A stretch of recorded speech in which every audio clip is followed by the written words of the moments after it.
I grew up in the US and I see all these people like, yeah, nuke everybody in the Middle East and kill them all. And then they have the former Secretary of State, Madeleine Albright, on 60 Minutes, one of the most popular news shows in the US. And they ask her, they said, like, there's reports that more than 500,000 Iraqi children have died as a direct result of US sanctions.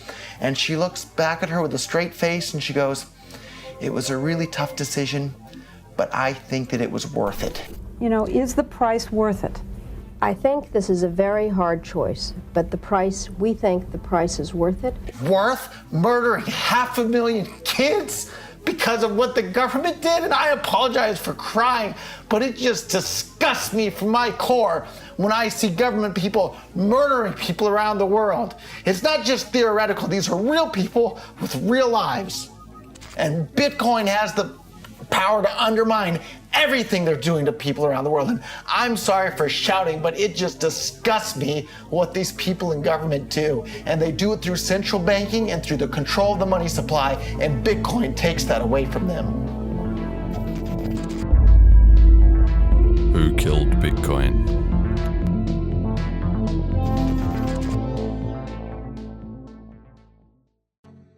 In 2001, Argentina introduced economic restrictions stripping away the savings of Argentinian workers, and over the next few years, the continued printing of the currency devalued their savings once again. In 2008, the exploding credit bubble of the Great Financial Crisis left an enormous number of people homeless, while the banks received millions of dollars in bailouts at the cost of the American middle class. So I propose that the federal government reduce the risk posed by these troubled assets and supply urgently needed money so banks and other financial institutions can avoid collapse and resume lending. This method is replicated everywhere that central banks have control and preside over the instrument of exchange that we call money. The gold standard, far from being a solution, was the Trojan horse for the complete monopolization of currency by the nation states. The crisis that had been averted by the balancing of the budget was forced on us as bankers because all the people who had lent us money wanted it back at the same time. That was the main reason why we had to go off the gold standard. The largest debt borrowers in the world are in charge of the money, funding endless war, advancement of state power over individual rights, surveillance of trade, and the ability to wipe out your savings in one fell swoop. All this with the help of the banks, perpetual allies of power, addicted to fractional reserve and head of financial tribute. It is impossible to correctly summarize the extent of the system's depth and everything involved in the damage facilitated by the financial system which the banks have become accustomed to controlling. With the imminent digitalization of money, removing all limits on government control without possibility of revocation, the search for a method of escape becomes essential for those of us who want to preserve at least part of our freedom.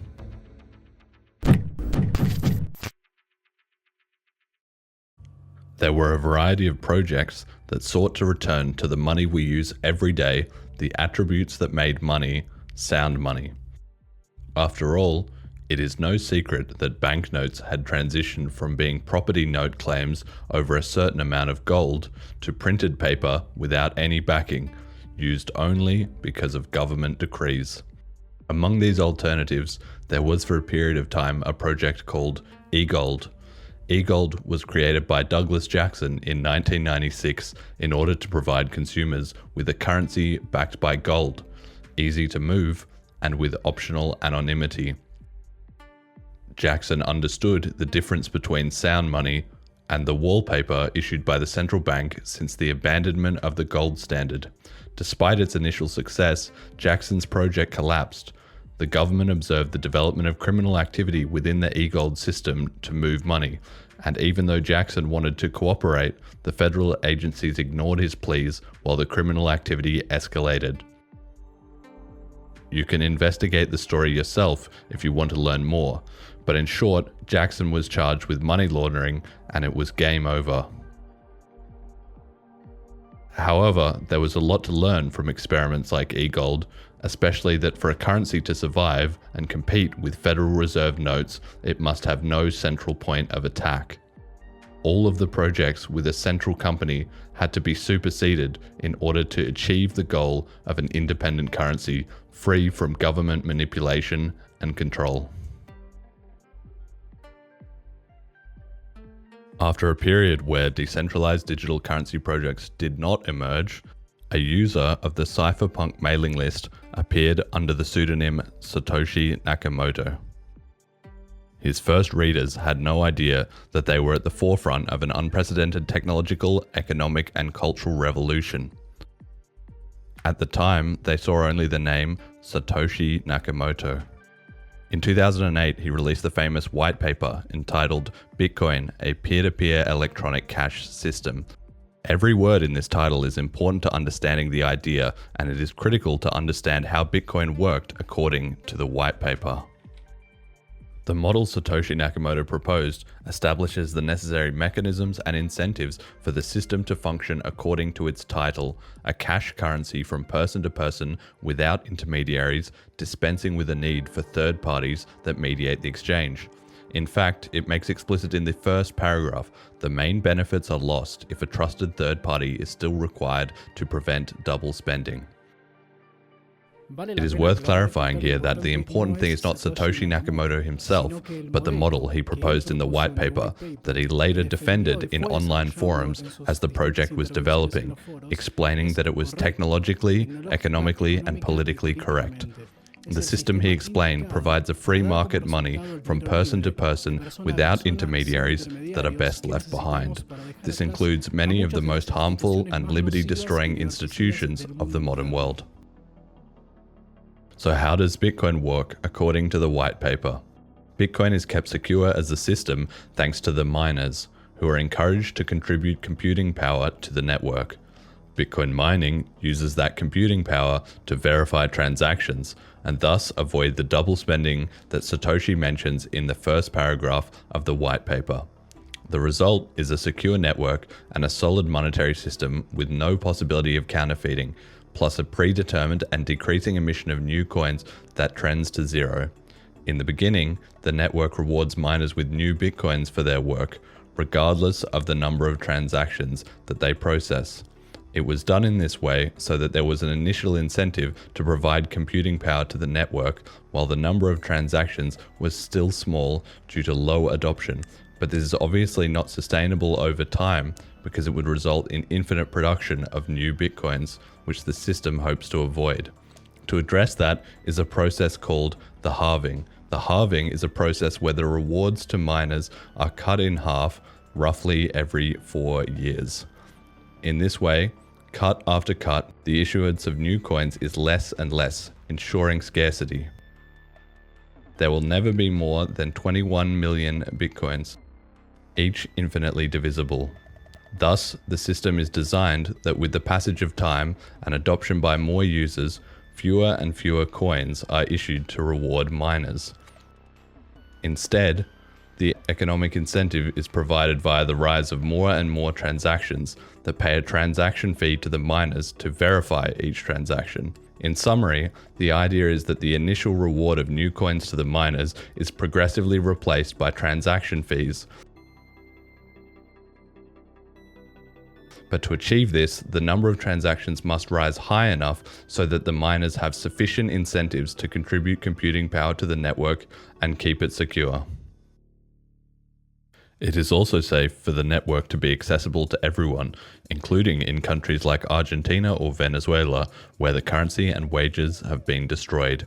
It is important that the transaction fees are low, well below 1 cent per dollar. If the transaction fees are high, let's say for example $1 per transfer, then casual purchases on the Bitcoin network, such as a cup of coffee, would cost more in transaction fees than the purchase itself. Not only is this uneconomical, it turns the blockchain into a network of exclusive access for those who can afford the high fees. What determines if the transaction fees are high or low? The original Bitcoin model proposes a free market in which users and miners interact. But for this, it is important that the demand itself defines the size of the blocks in the blockchain. What does this mean? On the Bitcoin network, a new block of transactions is added to the chain on average every 10 minutes. During that time, new transactions sent by users are included in the block to be confirmed.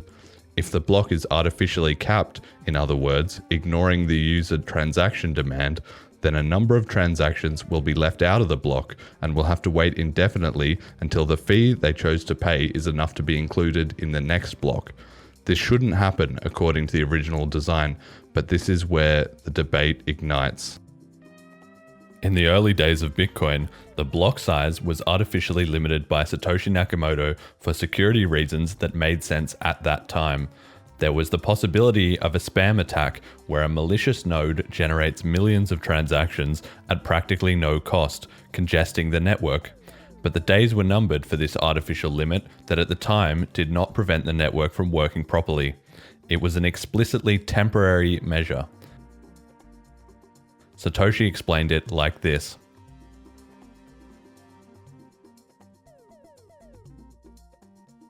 With the growth of the network and with Bitcoin gaining value, the threat of spam was mitigated because making transactions was no longer free.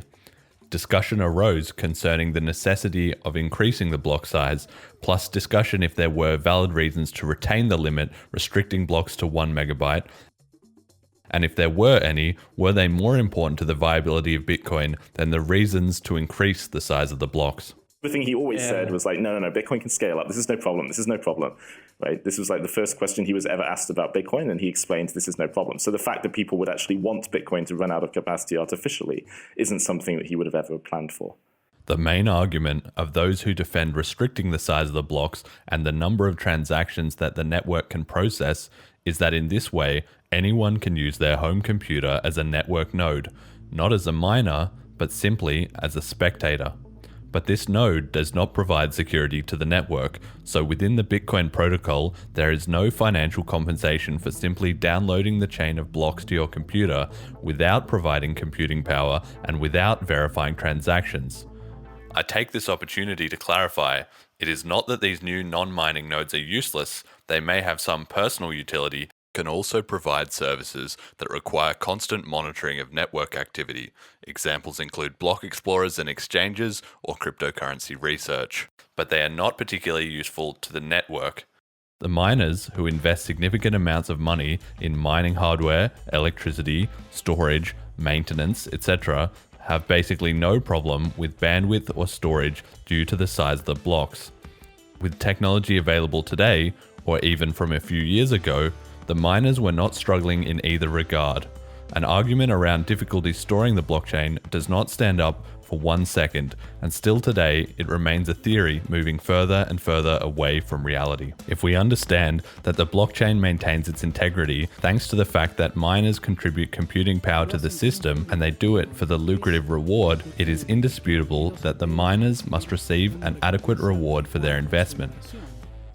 As we have established that the halving periodically halves the confirmed block reward, then it is essential that aggregate transaction fees eventually replace that reward. How can a network survive that allows only 1 megabyte of transactions per block?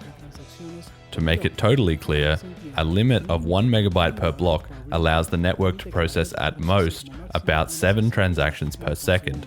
For such a small number of transactions to keep miners adequately incentivized, the fees will always have to be higher and higher. Remember that the reward per confirmed block is reduced over time until it hits 0, and counting on the fact that the price continues to double is not an alternative either. As we have discussed, the Blockstream model is only sustainable in the long run through increasing fees, on the order of hundreds or thousands of dollars per transaction. But there is another implication of this new model that defenders rarely mention. If there are not people willing to pay such high fees, which is very likely given the plethora of low-fee competitors to Bitcoin BTC, in the long run, the only way to keep miners incentivized to point their computing power towards BTC would be to introduce inflation. This is something that developers like Peter Todd have already proposed. If we want the network to be accessible to all and not to be a luxury service that can be only used by large capital holders, network fees should be low, meaning seriously low, not $3 and not $2, but low. But arbitrary block size restrictions that condemn Bitcoin to destruction or exclusive access to a small elite is not a mere miscalculation or product of developers' ignorance. There are human interests and goals, circles of influence that once revealed clarify the entire picture. For we who value freedom and understand those who are the enemies of individual rights, you will see why the actors exposed shortly are of paramount importance to understand the deliberate boycott and sabotage of what was originally proposed as free money. Adoption of Bitcoin grew day by day on the streets. Bitcoin accepted here signs grew increasingly popular, and users uploaded videos of themselves in shops using the network to buy products with Bitcoin. Major companies such as Steam, Overstock, Dell, and Microsoft began to accept Bitcoin as a method of payment. From the initial famous purchase of 2 pizzas in exchange for 10,000 Bitcoins in 2010 until 2015, the course ahead seemed clear. With Satoshi Nakamoto already off the scene, Gavin Andresen inherited the keys to the Bitcoin source code repository, and the team of developers expanded. In 2014, Blockstream is born, a company that will end up injecting itself into the Bitcoin code like a poison disguised as a cure. In truth, for those involved and for several years, the development of Bitcoin BTC has not been even close to the original community and decentralized project. What the world identifies today as Bitcoin and what the BTC miners are contributing their hashpower to is an implementation of Bitcoin called Bitcoin Core. Ideally, the implementations are varied and balanced so that development is not centralized in a single group of developers. In the case of Bitcoin BTC, the exact opposite has occurred. 99% of nodes run Bitcoin Core, that is, a single group of developers shapes the Bitcoin code. It is in that code where the limit is established to the size of the blocks at just 1 megabyte. It is important to understand that Bitcoin is just the name given by Satoshi Nakamoto to the project presented in the white paper. In the early years of Bitcoin, the code and the white paper matched correctly. Today, the name Bitcoin is the mask of a project far removed from the community, developed purely for profit, whose code is under the control of people completely antagonistic to the vision on which Bitcoin was conceived. Bitcoin Core is controlled by Blockstream. It is a company founded by Adam Back with contracted developers and multi-million-dollar financing. Let's start with AXA Group. AXA is an investment group and one of the largest insurance companies in the world. In 2016, after an investment round, they announced $55 million invested in Blockstream. At that time, the director of AXA Group was Henri de Castries, who at the same time the president of the Bilderberg Group, the core of globalism. In the latest AXA press articles, we can find references to biodiversity, climate change, and the threat of cyber attacks being mentioned more and more frequently. In the same year, Henri left his post and Thomas Gubern and Dennis Davern took his place. The latter is president of the Insurance Development Forum, an organization created with the support of the World Bank. To another side, we have the Digital Currency Initiative, a division of the MIT Media Lab. This group is directly involved with the development of the Lightning Network together with the Blockstream. We will come back to the Lightning Network. From 2011 to 2019, the Media Lab was led by Joi Ito, a Japanese businessman who began to speak publicly about Bitcoin in 2015, even proposing that Media Labs take over the development of the project. He's also the founder of Digital Garage, another investor in Blockstream. In 2019, Ito resigned after it was revealed that the MIT Media Lab received funding from Jeffrey Epstein. Even MIT released an announcement about this. To another side, and perhaps one of the most relevant actors in this scheme, is the Digital Currency Group, a company that finances a large number of projects related to cryptocurrencies, with Blockstream being the most important for its role in the development of Bitcoin Core and the Lightning Network. In 2015, the Digital Currency Group hosted a round of investments among a pool of investors, including none other than MasterCard. The card giant had been showing interest in joining the world of blockchain for some time, which is ironic given that the purpose of Bitcoin is to eliminate intermediaries. If anyone wants to believe that MasterCard is interested in eliminating intermediaries, they must certainly be a genius. The reality is that, like Visa and American Express, MasterCard's objective is to establish itself as a custodian of cryptocurrencies, or what is left of them. They explicitly lay out the importance of KYC, or Know Your Customer. Basically, the data and transactions of users are registered and available to the nation state. Let us highlight some important characters that are part of the direction of the Digital Currency Group. Glenn Hutchins, member of the Executive Committee of the Obama Board of Directors of the Federal Reserve Bank of New York and former Clinton official, among other things. Lawrence Summers served as Secretary of the Treasury during the Clinton presidency and as Director of the National Economic Council for Barack Obama. The Digital Currency Group today has the widest and largest portfolio of companies related to cryptocurrencies in the world, including one of the media companies, CoinDesk. Added recently to the list of financiers of Blockstream, we find iFinex, the owner of the exchange Bitfinex, and Tether, the stablecoin with the largest market capitalization in the world, also known as USDT. This company could have its own video because it's a story by itself, but I'm going to try and summarize. According to the original claims of Tether, every token was supposed to be backed one for one by American dollars in a bank account. When that story began to fall apart, Tether changed its claims, and instead of saying they are one-to-one backed with a dollar, they now say that this USDT is backed by the company's reserves. To sustain the farce of being backed, Tether repeatedly propped up their holdings so that their accounts were not audited correctly. The company published a graph that shows how the stablecoin is backed, and in a nutshell, the percentage of money that backs the token is about 5%. The rest are different forms of debt.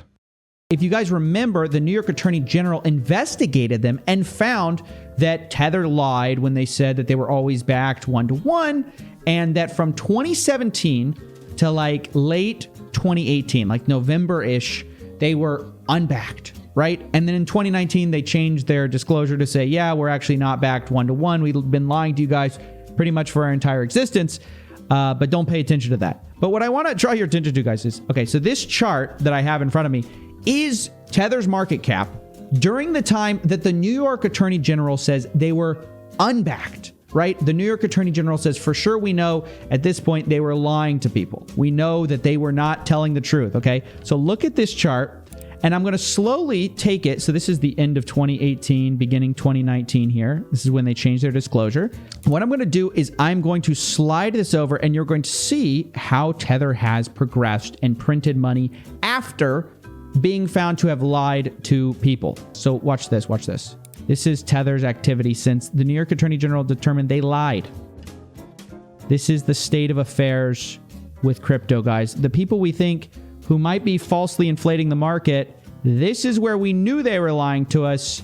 This is now the state of affairs. Tether is now worth more than Bernie Madoff's Ponzi scheme at its height. With the possibility of issuing Tethers without backing, Tether uses the tokens to buy Bitcoins, and that provides more collateralization to print even more USDT.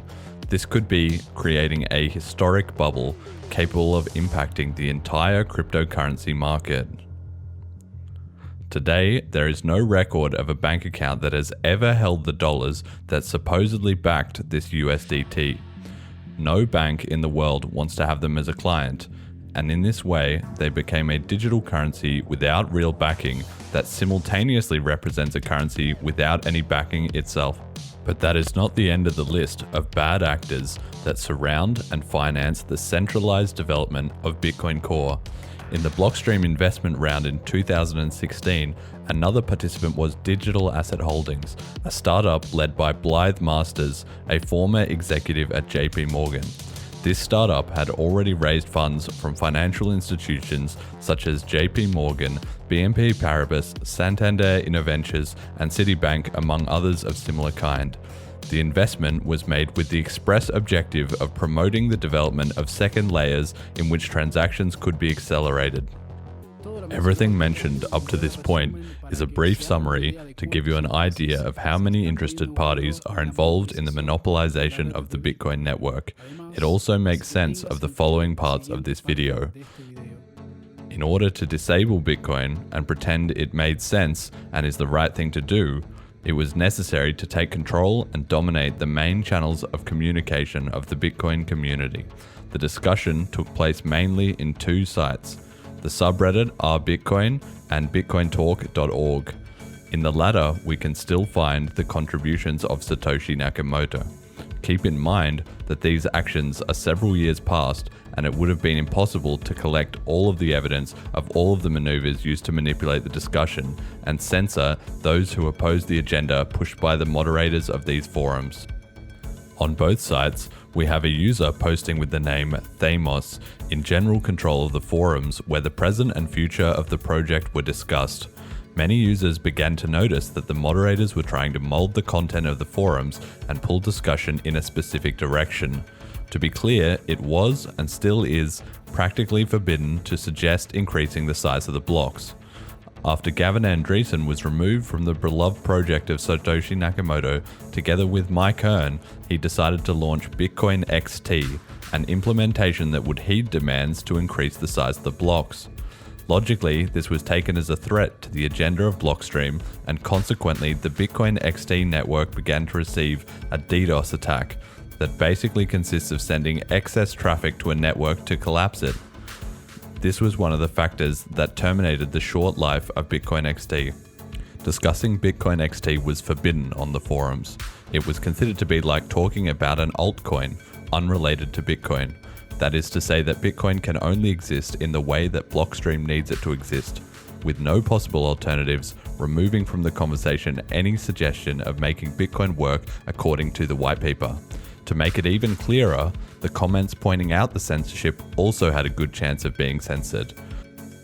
Among the excuses, we can find the words of Luke Jr., one of the developers of Bitcoin Core, who declared, "Manipulating public opinion is not censorship." Another of the main developers around that time, Peter Todd, wrote, "Roger's ideas are not being censored, they just aren't being listened to." But let's take a look at some of what the moderators said.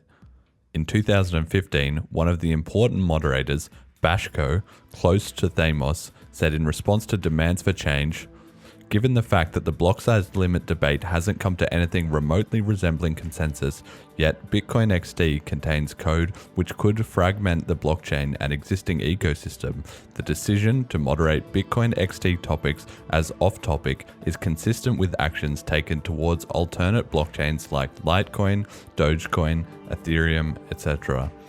I suggest we drop the inflammatory rhetoric and get to work on devising a way to scale Bitcoin which will achieve consensus." This is the magic word that they've tried to use to monopolize the conversation, consensus. And with this tactic, they tried to cut out any implementation other than Bitcoin Core, like Bitcoin XT as an altcoin, even though Bitcoin XT runs on the same network, with the same token, the same blockchain, and was interoperable with Bitcoin.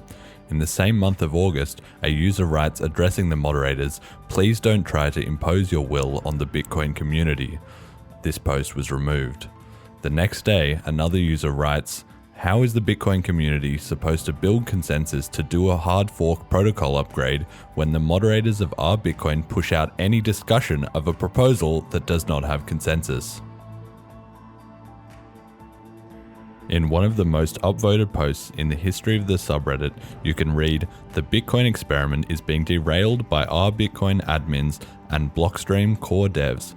This subreddit is being censored. No information presented here can be trusted." Bashko responded in that same thread, "More accurately, I support consensus. Attempts to moderate Bitcoin XT topics based on the lack of consensus has regrettably escalated to censorship." Even the CEO of Coinbase received the threat of being banned for expressing himself in favor of increasing the size of the blocks. The moderators that supported discussion of Bitcoin XT as a proposal began to be removed from their role. The administrator of Bitcoin.org suggested rewriting the white paper and claiming it was the Bitcoin white paper. All kinds of tricks were used to simulate community consensus, such as inverting the visibility of comments based on votes. Comments with the most votes were displayed at the bottom, while comments with the least votes were placed to the top. As I said, the story is long and the examples are too numerous. Sources are available so that you can dive into the subject if you wish. Those who had to leave the r/Bitcoin subreddit, including Gavin Andreessen, created an alternative subreddit called r/BTC in support of Bitcoin Cash, a project that was born in 2017 with the same objective as Bitcoin XT, to retain the main concept of the white paper and make peer-to-peer electronic cash a reality, but this time more aware of what we are facing. And it is with a dysfunctional Bitcoin that the possibility of selling a solution to the problem that they themselves created is opened. We mentioned this solution a few moments ago, and surely some listeners have had it in their heads since the beginning of the video: the Lightning Network. However, the Lightning Network has a serious problem that, in addition to being serious, is mathematical. The more centralized it is, the better it works. The idea is basically the following. The Lightning Network would be the method through which the bulk of the transactions are made, and on the main network would be where the occasional big settlements finally happen. We have Bitcoins on the main network, so to send them through the Lightning Network, we would have to first open a channel, and for that, we need to pay the network fee.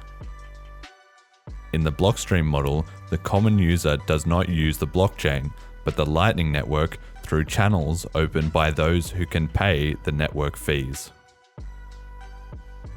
Lightning Network is usually illustrated as a distributed network, where if Carlos wants to send money to Juan, he can open a Lightning channel, and once that channel is open, he can send as many transactions as he wants until he runs out of funds or decides to close the channel. Generally, these explanatory videos that can be found on the internet omit that to both open and close a channel, you have to pay the fees of the main network. As they increase, halving after halving, less and less people are able to afford to open and close channels to access the Lightning Network or to withdraw from it, making the use of the main network more and more restrictive, forcing users to remain trapped inside the Lightning Network. On the other hand, according to an ideal model that is not implemented in practice, it should be easy to establish payment channels with any other user of the Lightning Network. However, given that in practice, in many cases users will not have a direct channel between each other, they end up depending on large nodes to act as a bridge. And it is because in the route the money takes from one user to another, all the intermediate nodes along the route must be preloaded with sufficient funds to mediate these transactions, since ultimately the Lightning Network works like a series of loans. This gives us a clear indication that the more centralized the network is, the better it will function, because end users will find it easier to locate a large hub with a lot of capital that everyone can use as a bridge, instead of many small intermediaries that have enough liquidity and stay online throughout the entire process. The system clearly favors the formation of large nodes, and the idea of increasing distribution with which the Lightning Network is usually represented not only does not happen in reality, but it is not viable. As the network grows in users, the routes become more and more complex, making the use of large hubs more and more desirable, since in this way it becomes more feasible to establish routes between end users. In practice, the common users do not set up Lightning Network nodes, nor do they open and close channels personally, but rather they trust a third party, a custodian of funds, to move within the Lightning Network. This point, once added to the fact that this second layer tends towards centralization, results in a new banking system where the big hubs on which the network depends can deny access and custodians can seize funds. In other words, the Lightning Network makes censorship possible. In 2017, Jonald Fuchbal demonstrated mathematically in detail why Lightning Network is not a feasible way to scale Bitcoin in a decentralized manner, because this method logically tends to centralization. After several years, the result Jonas predicted and illustrated manifested into reality. The article is going to be included in the sources below. I recommend checking it out. Let us also remember who are the ones who finance and promote this project and what are their explicit intentions in the crypto world. This is no small thing. Lightning Network has never been able to solve the problem of miner incentives that we mentioned at the beginning. In fact, it competes directly with Bitcoin miners because the fees of the transactions that are carried out in the second layer do not go to the miners, but to the owners of the hubs. The main layer must of necessity work as we stated at the beginning of the video, at least if we value economic freedom. And this is achieved simply by following the instructions that Satoshi Nakamoto gave when talking about increasing the size of the blocks, which shouldn't be controversial. So run your own full node or connect to a full node that you trust. Right, but Bitcoin Cash doesn't want to do that. Bitcoin Cash supports SPV scaling. SPV scaling is what was described in the original Bitcoin white paper. So you opposed to the original Bitcoin white paper? The original Bitcoin white paper, it doesn't work. Okay, so you think Bitcoin doesn't work. Got it. Sadly, many very interested parties or even lovers of cryptocurrency have arrived in the ecosystem at a time when real adoption and the desire for freedom have been overshadowed by the greed for instant wealth and a strange sense of belonging to a supposedly enlightened class by having some number of coins in some digital wallet or trading platform. Under the slogan "Store of Value," they applaud never spending their coins and celebrate when the network is practically inactive. So at the end of the day, I think there'll be know your customer this, there'll be anti-money laundering that, there'll be some tax regulations, there'll be some back and forth over what you can do, there'll be concerns about privacy. That's why I look at Bitcoin and I think, it's pretty clear. If the use case is store of value, well, like 7.8 billion people on Earth need a store of value, and probably the value of that is $100 to $300 trillion, right? That's enough. That's good. If the use case is currency, replace the dollar and the euro, that seems like that's just intentionally inflammatory. We don't need to replace the euro and the dollar. The bankers are going to be upset about replacing the euro and the dollar. I don't think it's going to happen, and not in the next decade or 2 decades, so we don't need to get wrapped around the axle on that. And if the use case is medium of exchange and payment, like we don't really need to pay for a pizza with it. We don't need to pay for a Starbucks coffee with it. I mean, that's already solved by Alibaba and PayPal and Square and Apple Pay and Amazon and Google Pay, and it's, they can be regulated, and Visa and MasterCard. So you can leave Visa and MasterCard alone. You can leave the dollar and the euro alone. We can agree to pay taxes. We can, we can not thumb our nose at regulators. Under this model, Bitcoin represents a tiny threat to central banks, as much as the money from a mobile game. However, the problems that Bitcoin was designed to solve have not only persisted, but they have grown substantially worse. Invasion of privacy, censorship, inflation, and control have been increasing at the behest of new technology and driven by new crises that the state creates and then arrives to solve. This is why the project of Satoshi Nakamoto is still alive in Bitcoin Cash. After the experience with Bitcoin XT, and with the certainty that the captured Blockstream project was only going backwards, in 2017, a new Bitcoin update was born, designed to scale as planned from the beginning. This upgrade allows the block size to adapt to scale with demand. To differentiate itself from the Blockstream protocol, it chose the name Bitcoin Cash. For its development, members of existing implementations such as the aforementioned Bitcoin Unlimited took into consideration some important characteristics that make Bitcoin a good currency and reliable and predictable like cash. A reliable and predictable network. With the distorted Bitcoin core model, the fees are high and unpredictable, and transactions can take hours or even days to be confirmed. In the original model, followed by Bitcoin Cash, expanding capacity allows instant transactions and with extremely low fees. Bitcoin Cash is a peer-to-peer currency. The narrative of a digital gold or store of value makes no sense. If there is a lack of utility, any perception of value is built on purely the projection that the price will increase as more people buy Bitcoin. Bitcoin Cash works as peer-to-peer money, and its value rests on both the scarcity of currency units alongside its scaling utility on the main blockchain. So many people don't care to understand that with increasing fees, they will no longer have access to the Bitcoin network.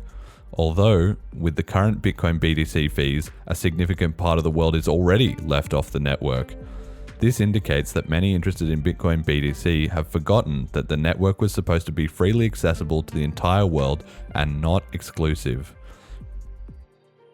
Bitcoin Cash has the capacity to onboard new users indefinitely and continue to function in the same way with low fees and instant transactions, maintaining the decentralized scheme that makes the network resistant to censorship.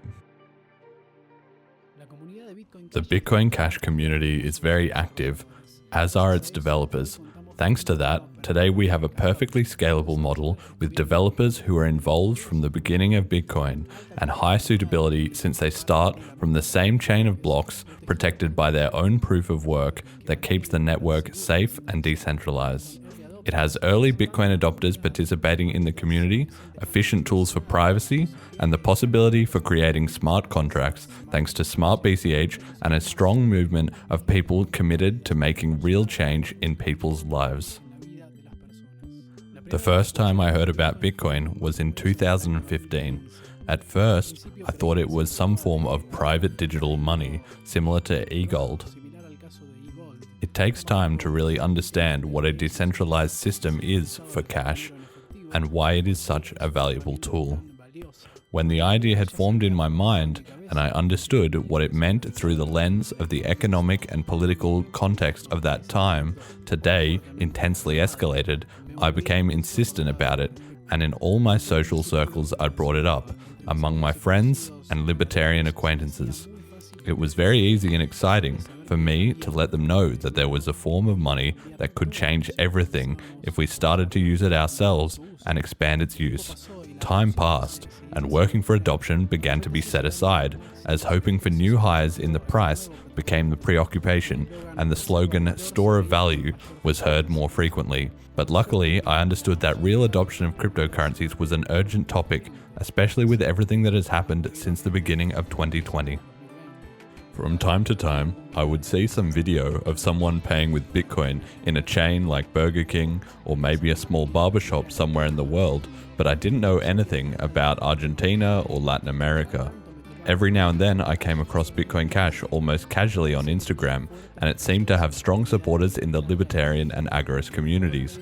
So I decided to investigate, and I ended up meeting people very involved in the subject, and well, a few months passed and here we are.